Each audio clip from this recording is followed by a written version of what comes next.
steder i Grønland, hvor rent vand og energi kan være forskellen på liv og død. Men der er også steder i Grønland, hvor der skal være energi nok til mange.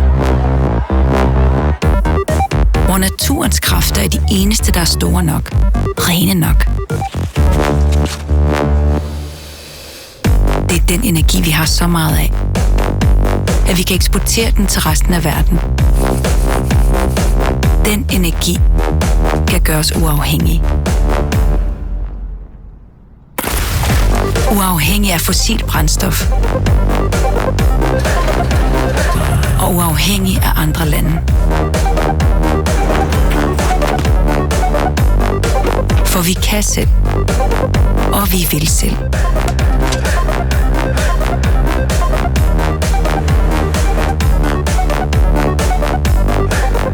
Vi har energien.